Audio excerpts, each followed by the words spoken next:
அஸ்ஸலாமு அலைக்கும் வரஹ்மத்துல்லாஹி வபரகாத்துஹு. அன்பார்ந்த ஹாஜிகளே, துல்ஹஜ் பிறை 9 சூரியன் மறைஞ்சதுக்கு பிறகு நாம அரஃபால இருந்து கிளம்பி முஸ்தலிஃபாவுக்கு போகணும். இது ஹஜ்ஜில் நாம தங்குற 3வது இடம். ஃபர்ஸ்ட் மினால தங்கணும், அடுத்து அரஃபால தங்கணும். இப்ப அரஃபால துல்ஹஜ் பிறை 9 சூரியன் மறைஞ்சதுக்கு பிறகு நாம் அங்கிருந்து கிளம்பி 3வது இடமாக இருக்கக்கூடிய முஸ்தலிஃபாவுக்கு போறோம். இந்த முஸ்தலிஃபாவை நாம எப்ப போய் ரீச் ஆகிறோமோ அங்கதான் நாம மகரிபையும் இஷாவையும் அரஃபால லுஹரையும் அசரையும் தொழுது மாதிரியே அங்கதான் போய் நாம ஜமா செய்யணும். அங்கேயும் இதே மாதிரி ஒரு பாங்கு 2 இகாமத்துல மகரிபையும் இஷாவையும் நாம தொழுது முடிச்சிடணும்.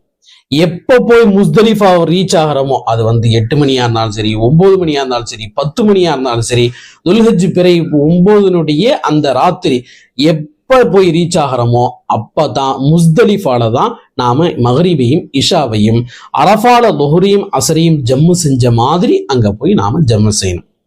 ஒரு பாங்கு 2 இகாமத்தோட.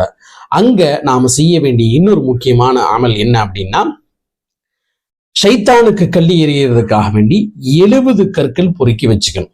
70 கற்களை கீழே இருக்கக்கூடிய சின்ன சின்ன பொடி கற்களா எடுத்து 70 கற்கள் நாம பத்திரப்படுத்தி வச்சுக்கணும்.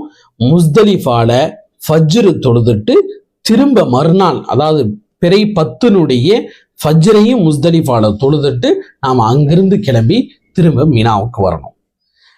பிறை 10 நாம என்னென்ன அமல்கள்லாம் செய்யறோம் அப்படிங்கிறத இன்ஷா அல்லாஹ் அடுத்த ஒரு வீடியோட நாம பார்த்துடலாம்.